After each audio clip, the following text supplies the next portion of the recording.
Code of Professional Conduct is the rules and the guidelines that affect us as auditors, which becomes very important because there's a couple of things that can take place if we don't follow the Code of Professional Conduct. And one of the things that can take place is, in fact, we can lose our license. We may, in fact, put the firm at jeopardy. And, in fact, depending upon the set of circumstances, we may be doing all the work, but at the end of the audit, may end up not being able to actually issue an opinion.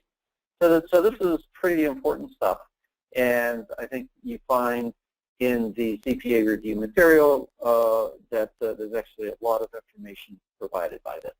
So the Code of Professional Conduct is designed to provide CPAs guidance and rules in his or her performance of professional responsibility.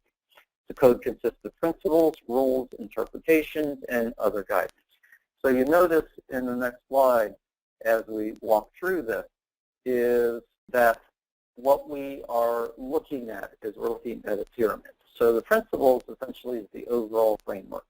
We then get into the very specific rules, and ultimately some of these rules then entail interpretations because of some very specific issues. Okay, so we're going to talk about a couple of very specific things related to this. The Code of Overview, the principles for professional conduct, definition of terms, non-authoritarian advisory guidance, and new and revised issues. Okay, so part one is, what are we talking about? We're talking about members in public practice. So we're talking about rules and regulations for members, meaning CPAs that are in professional practice where we're providing audit and attestation services.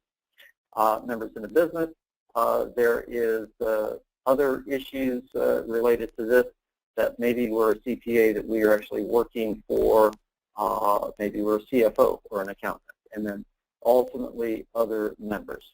So the idea is, depending upon where we are within the organization, different rules apply. Okay, so as an example, if we're a CPA, independence becomes very important. If we are, let's say, working with an organization and with a CFO, well, the independence rules as an auditor are not necessarily going to apply to us. So we need to understand sort of how those things kind of work together.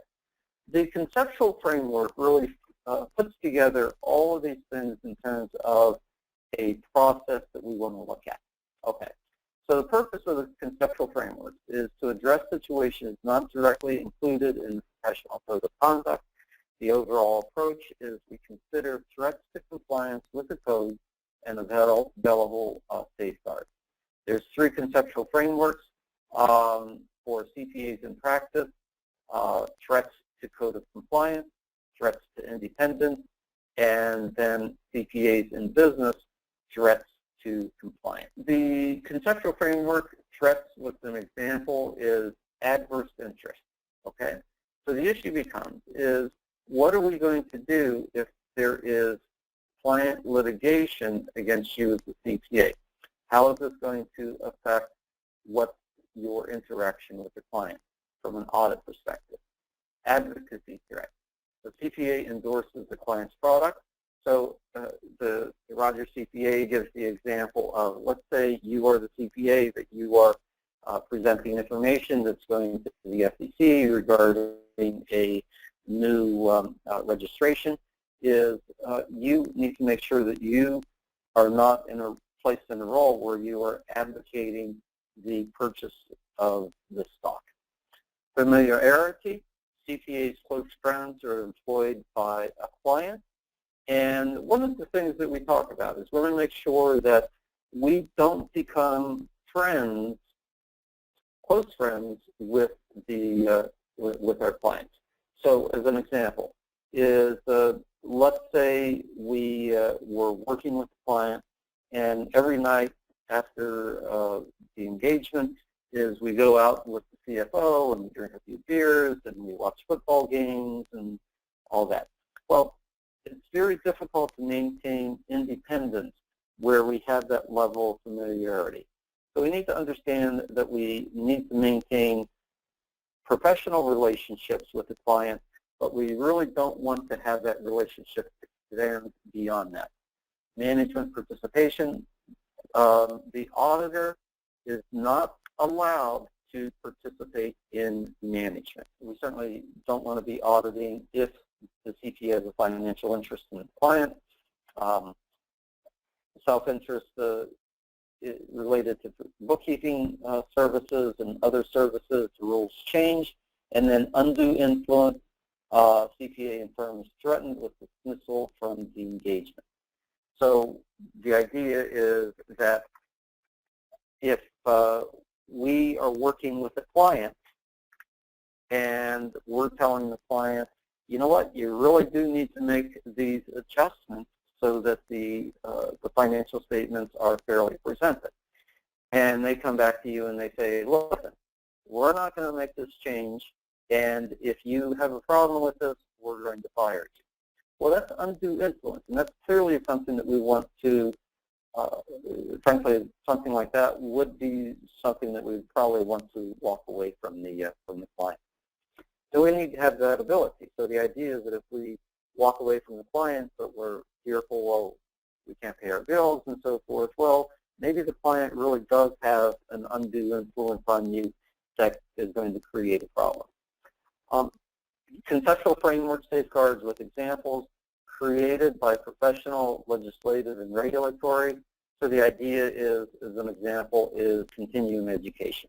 So every one of us, once we become CPAs, we have very specific requirements. These are state requirements in terms of maintaining CPE. Usually some of these CPA credits require credits in ethics, and we need to do that. We need to do that to maintain our license. Implemented by the client code at the top. So one of the internal control structures that we are looking for within the organization is an ethical standard that conforms to the COSO model. We'll be talking about that later on in this course. And then implemented by the firm, policies and procedures designed to implement and monitor engagement quality control. So the idea is that it's very possible that the firm takes their responsibility in regards to quality control of the auditor very seriously, and that's a good thing. So the conceptual framework related to this piece is implemented by the firm, in fact, can impact the audit from a very positive perspective. Conceptual framework figure 3.5, relationship to the circumstances. So the issue becomes is, does the code, and we'll talk specifically about some of the code issues, does the problem relate to the code? If it does, then the answer is yes. If it's no, then the next issue is, does the relationship or circumstances create one or more potential threats to compliance with the code? If yes, the qualitative and quantitative factors exist within the code. If it's yes, then we have guidance. If it's no, then we may not be providing service. And so the idea is the code is really going to dictate whether or not you are going to be able to provide the services as an auditor or additional things. Okay, so we talked about this triangle, and the triangle starts at the top with the principles. So the principles is the overreaching principles related to ethics that we as auditors need to follow. So you notice here that what we're talking about is, what are our responsibilities? We'll have responsibilities to the public interest. We have responsibilities to our integrity, for objectivity and independence, due care, and the scope and nature of services. You notice that these really do apply to what we consider to be the generally accepted auditing standards. For the most part, they're certainly written a little bit differently, but the idea is that what we're trying to do is we are trying to address this concept of ethics from a principles-based perspective. So as an auditor, people treat us with respect because we are a CPA. And the reason they treat us with respect because we're CPAs is because we're due that respect. And why are we due that respect? We're due that respect because we have skill set, we have integrity, we have objectivity and independence, we exercise this due care, and we define this based upon the scope and nature of the services that we provide. Okay, so principles, now what we're talking about are principles and rules. Okay, so the next piece here are the rules, and the rules relate to independence, objectivity, and integrity, some of the general standards, compliance, accounting principles, acts that are discreditable, contingency fees, we'll talk a little bit about that, commissions and referral fees, not a good thing, can't do that, it's a rule, you can't do that. As an example, contingency fees, it's a rule, you can't set up your audit on a contingency fee basis. You can't take a commission and referral fees. Now, you notice advertising. You can advertise, but there's specific rules related to advertising. Confidential information, there's very specific rules in the form of the organization and the name. Independence of mind and actual independence. Okay, so the actual independence, we'll talk about some of these rules, and then independence of appearance. So again, we give the example of familiarity. So the idea is that if we're going every night after the audit with our client for beers and for dinner and baseball games and all that, well, that is absolutely going to impact our independence, or even if it doesn't impact our independence, it absolutely gives the appearance that we no longer have independence. So let's talk about independence. The conceptual framework for independence. The AICPA conceptual framework for independence is used to evaluate threats to independence. As with earlier presented, the auditor considers what the code directly addresses. If the code does not directly address the threat, the auditor considers whether adequate safeguards exist, and then the perspective used throughout, whether a reasonable person aware of the relevant facts would conclude that an unacceptable risk of non-independence exists. Threats to independence, some examples is adverse interest. Litigation between the client and the CPA impacts our independence.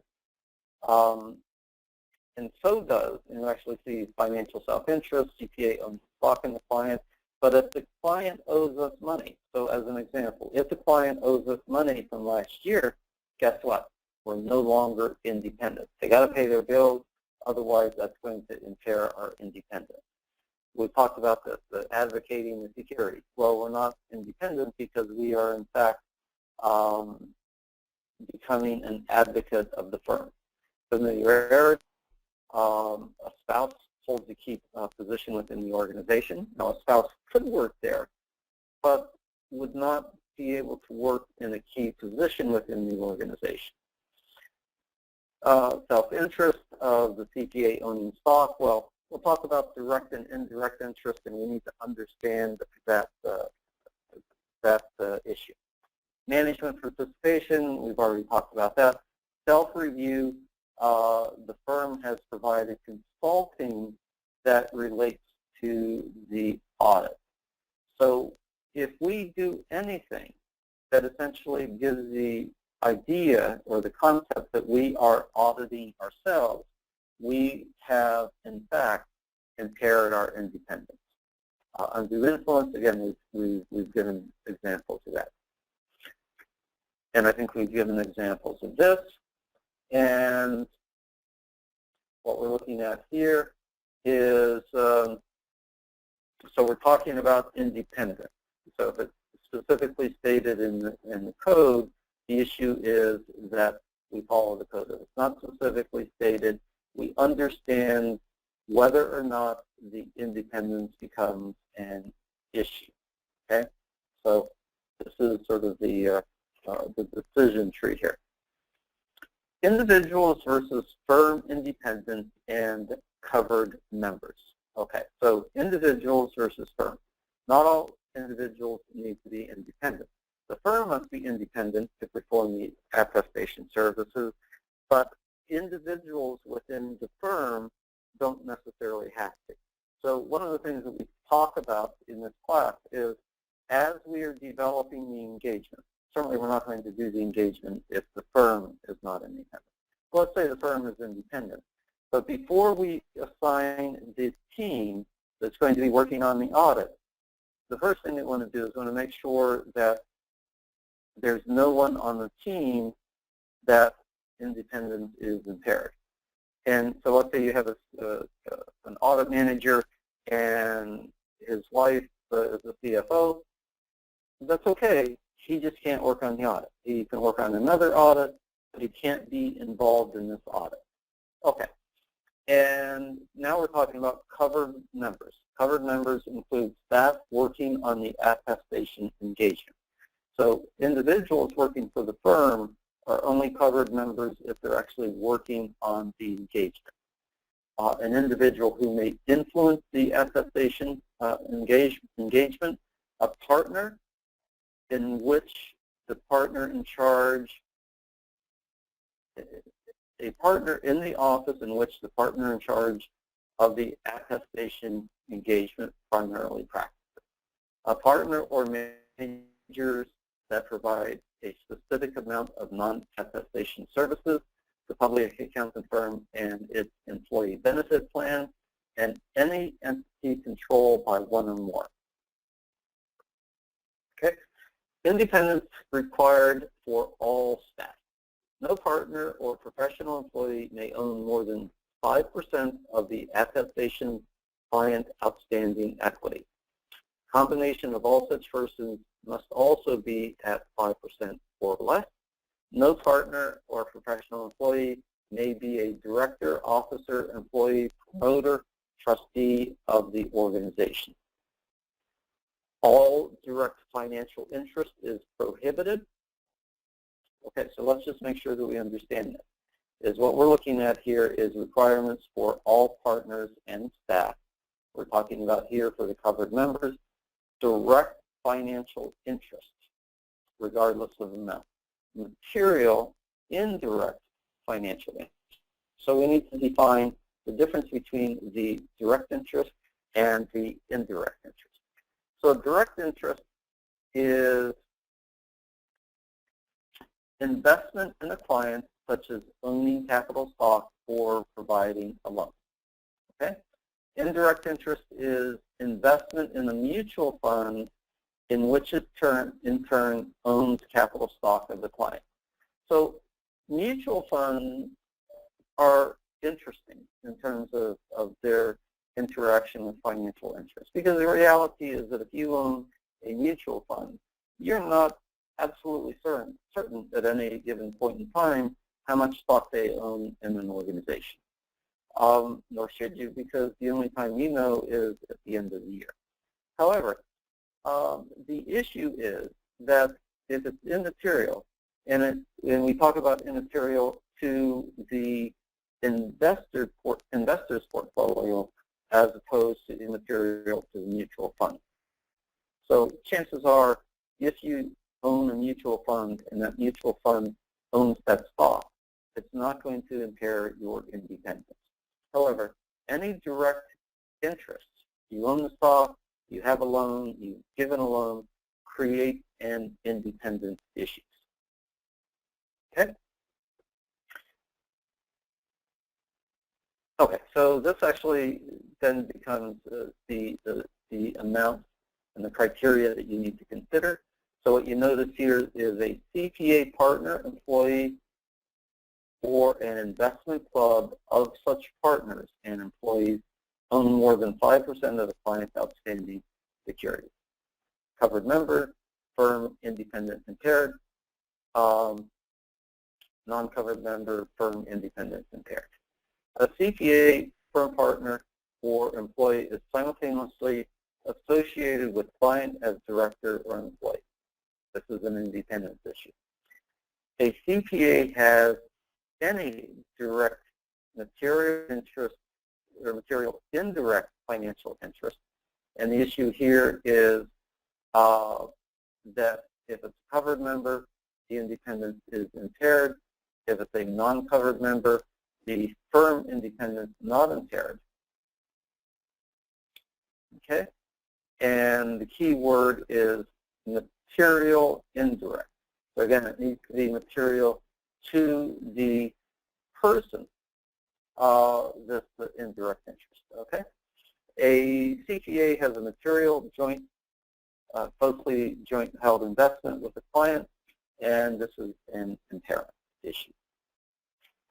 Okay, now, the immediate family we talk about as husband and wife and children. So what we're talking about, spousal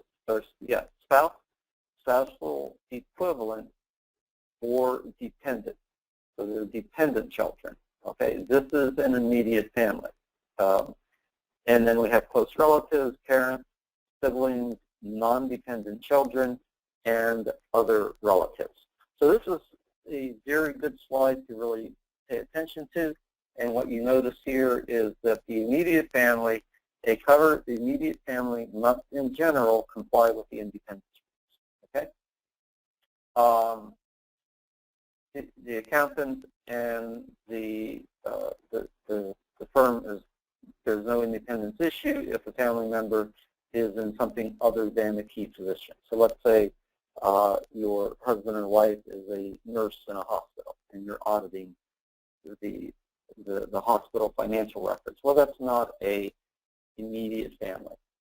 In certain circumstances in which the immediate family member participates in a benefit plan related to the client, again, you need to go into the details in the rules, but the idea is when you think about immediate family, and you need to remember this, spouse or spouse equivalent, or dependent. So we're talking about children. I guess a parent could be a dependent. Depends on who you put on your tax return as your dependent. That's sort of the criteria. Those people need to comply.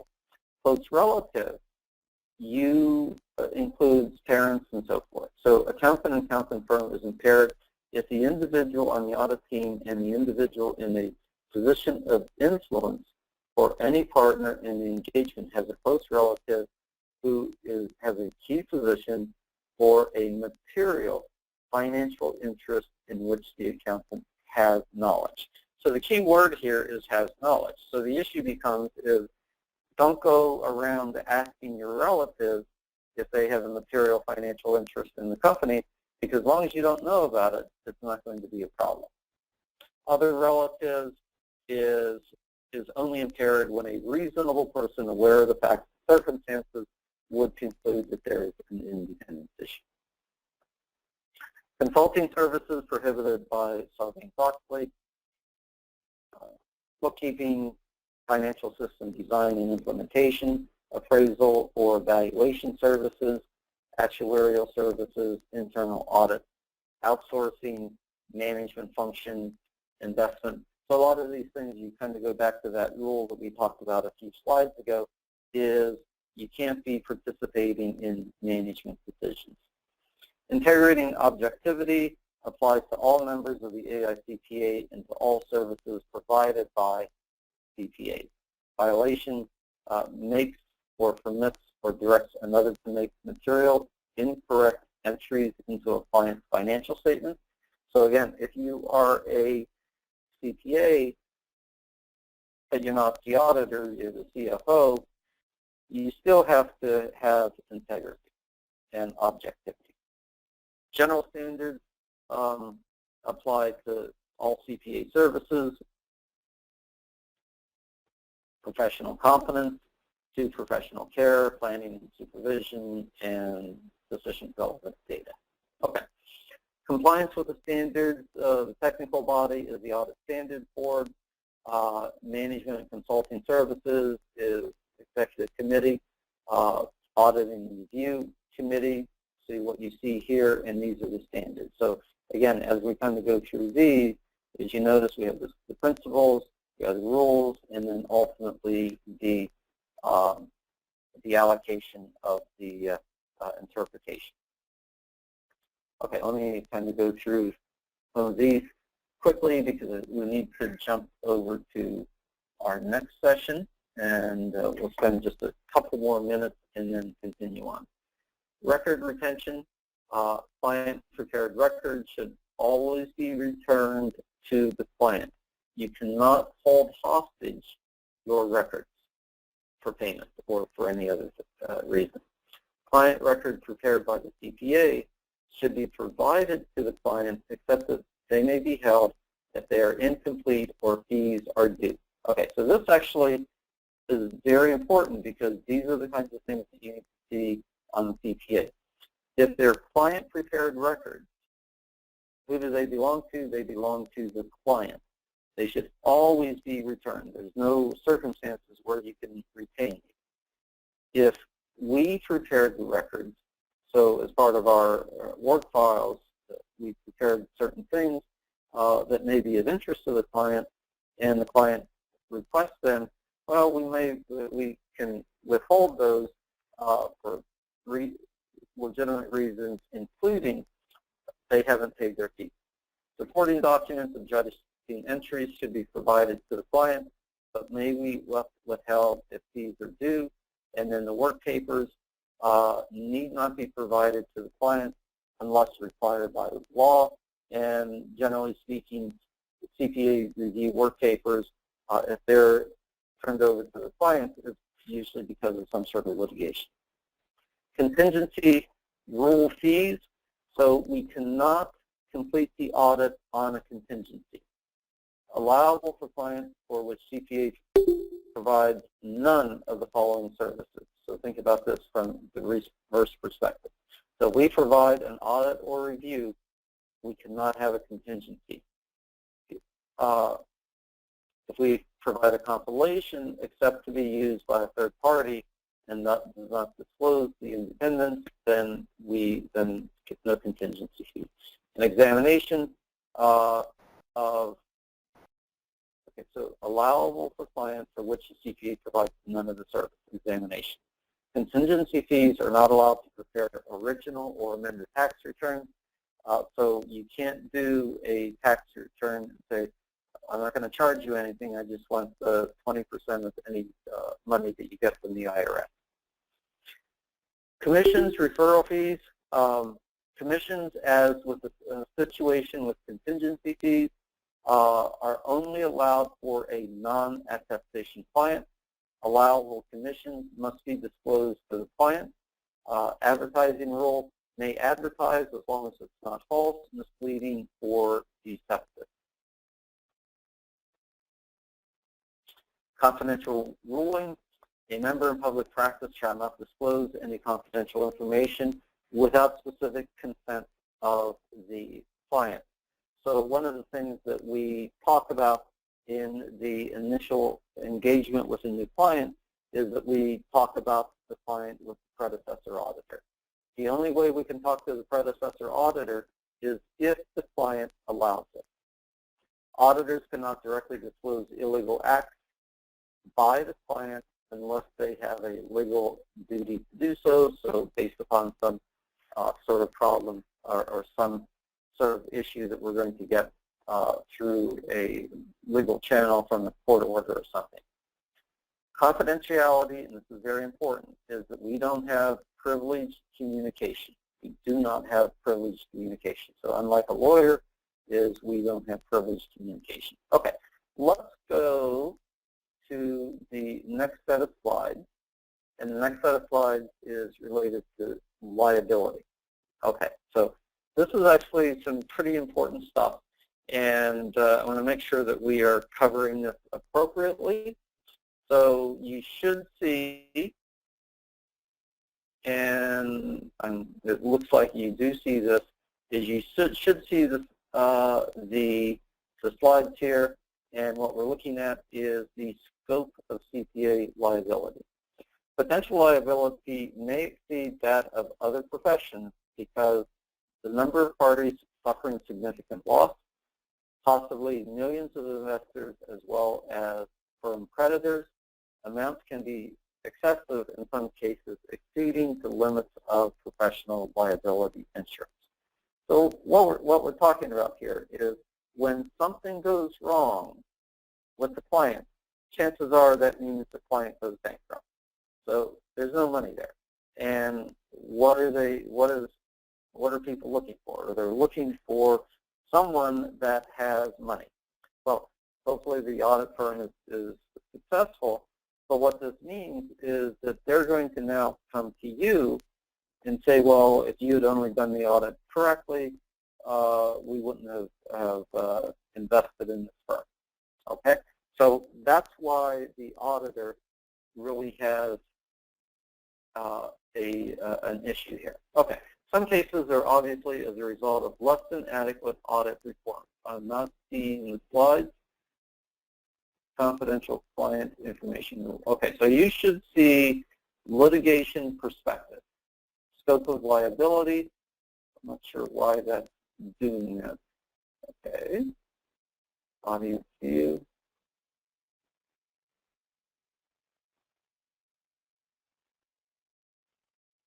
Okay, now do you see it? No. Fine. That's really weird. Okay, so I'm going to go to Chapter 4. Oh, you don't have my internal audit thing here. Chapter 4, okay. Now do you see it? I can't hear. Okay. I can see it, but can you hear? Can you hear now? Yes. Okay. So you can hear, so you can see, and you can hear. Okay. So that was really weird. I'm not sure what went on there. Now can you still see? Okay. So you still be able to see, and scope of liability, and we continue on here. We're looking at the litigation perspective. You should be able to see this, and you should be able to hear me talk, right? Yes, yes, yes. Okay, so that's good. Okay, so it's funny. Okay, okay, so it looks like we're good. Okay. This system is a little sensitive, so we got to, as time goes on, we'll get better at this, but at this point, it is what it is. Okay. Some cases are obviously a result of less than adequate audit performance, and the reality is there are good auditors and there's not so good auditors. Well, hopefully what we're going to do is to work with an auditor that's actually a good thing. In many cases, some of the, I can't hear anymore. Okay, can other people hear?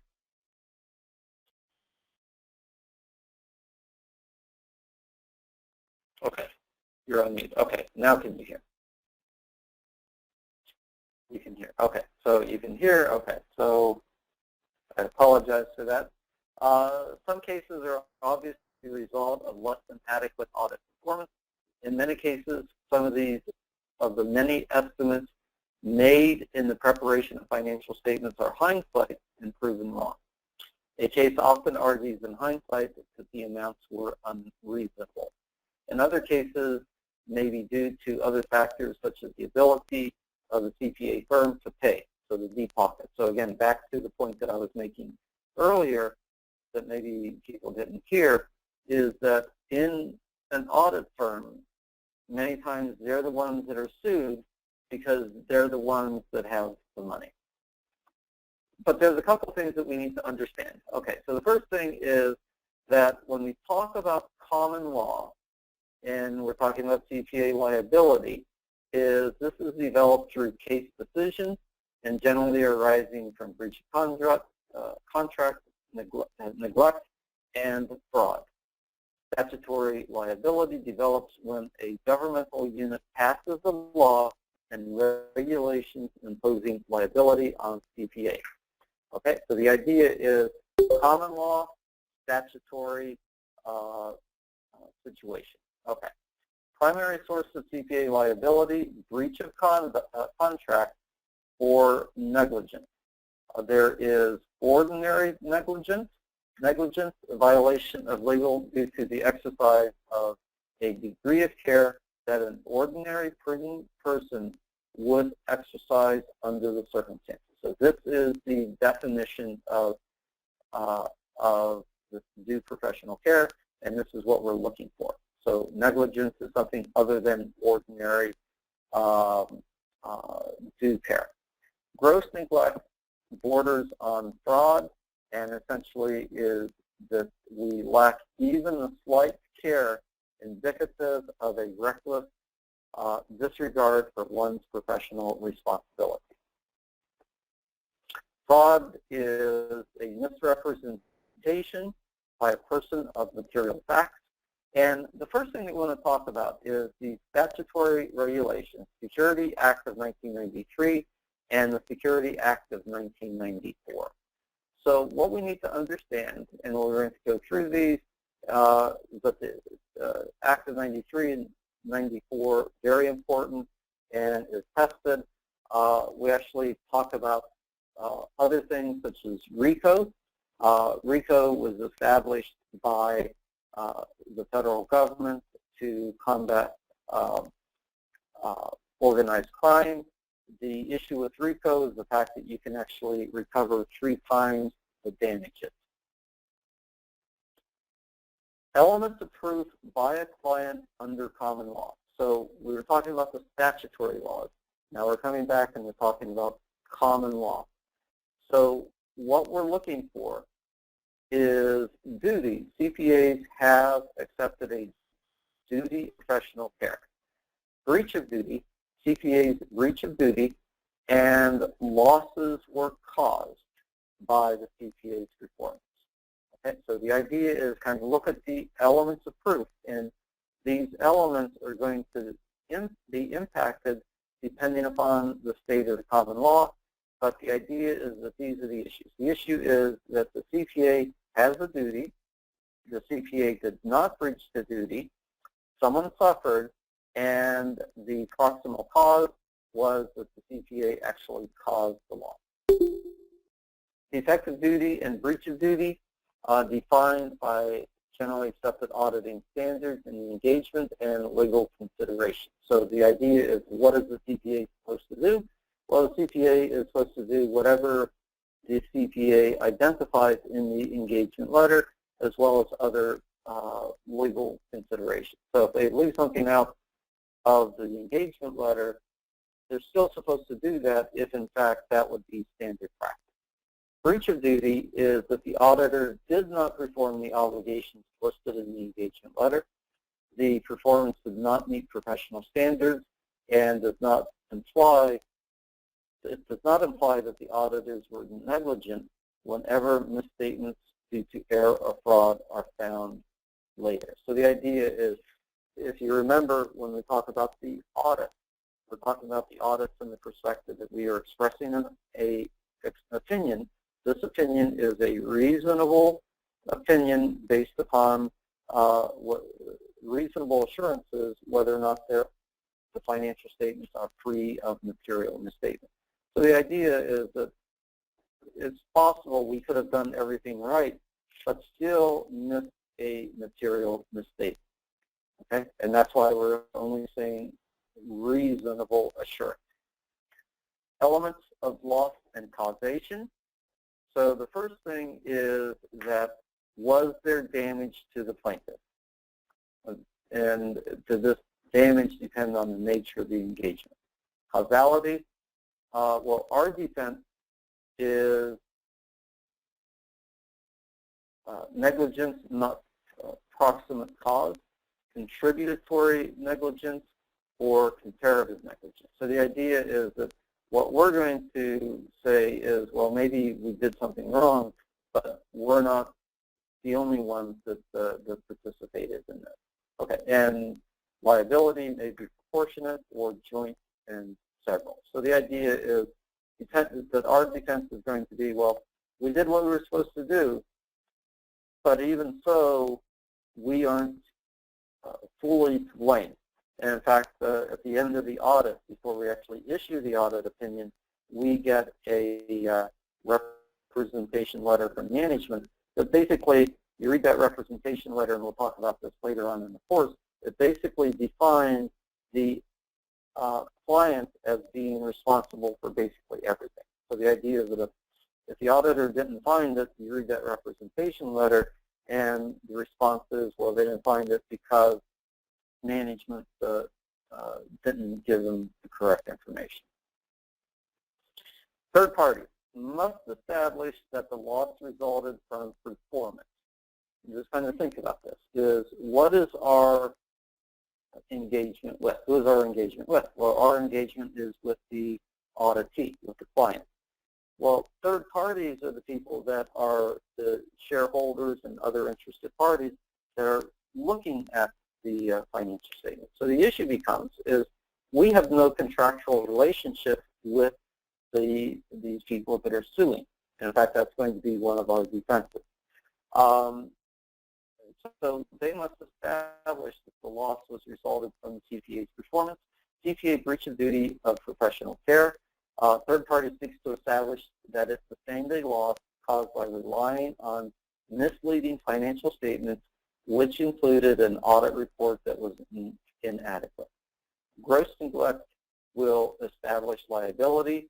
Ordinary neglect depends upon the jurisdiction. And this, again, we're talking about common law, so we need to understand the impact this has related to the jurisdiction.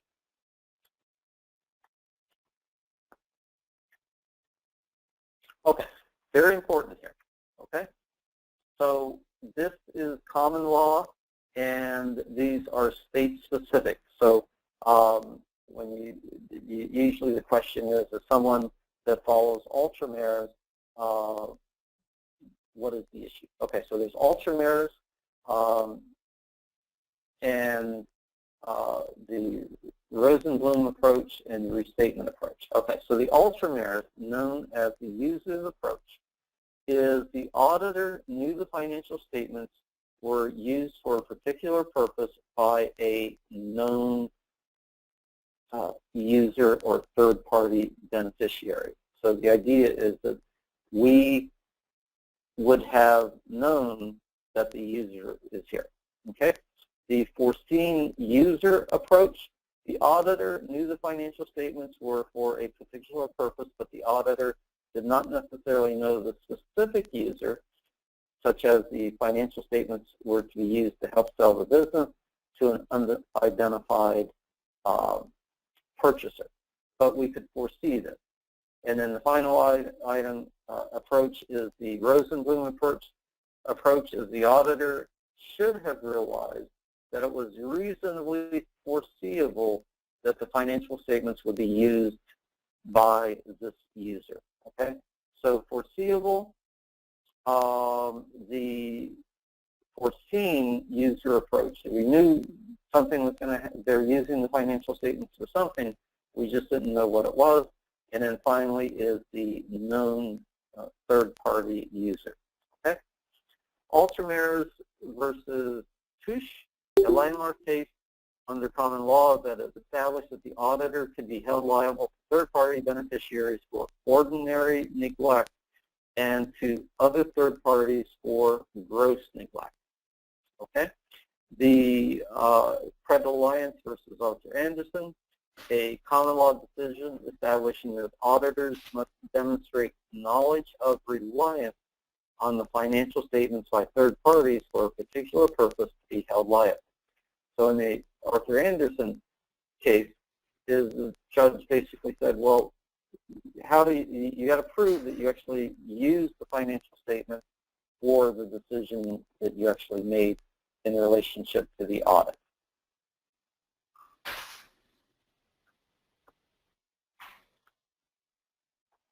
Okay, and make sure everybody's still here, so it looks like this is good. Okay. Hopefully everybody can still see the screen. Okay, and auditors must have been aware that financial statements were to be used for a particular purpose by a known party to be liable to that party for neglect.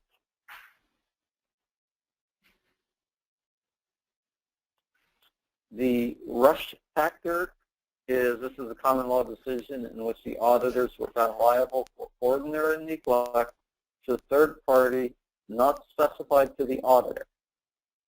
And in these cases, to be held liable for ordinary neglect, the auditor must have been aware that the financial statements were to be used for a particular purpose, although the identity of that third person need not necessarily be known.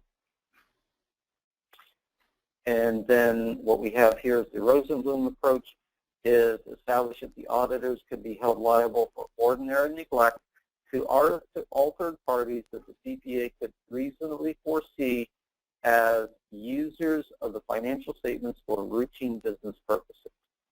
Okay, we're actually kind of running out of time here. What I am going to do is I'm going to provide a couple of slides that I think actually are better in terms of explaining this. But the one thing that I do want to point out is a statutory law is that the one thing that you absolutely need to understand is the distinction between the Securities Act of 1933 and the Securities Act of 1934.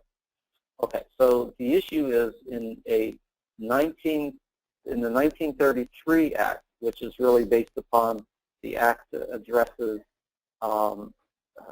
new issues, is that you have to prove there was a loss. You have to prove that the financial statements were misleading, but you don't have to prove that you actually relied on these financial statements. In Securities Act of 1934, a little bit stricter. In this case, is you prove the loss, you prove the financial statements were misleading, but you also have to prove that you actually relied on these financial statements. Okay. Like I said, I'm going to provide a couple of slides that I think are going to actually give a better sort of scope of what we're talking about here. But you do have these slides available. There's a lot of information. There's a couple of sort of key concepts that I want to drill home, and I will make sure that you get that information. Okay, so in any event, just to wrap up, is that we're going to have our next session in 2 weeks. At this point, you should be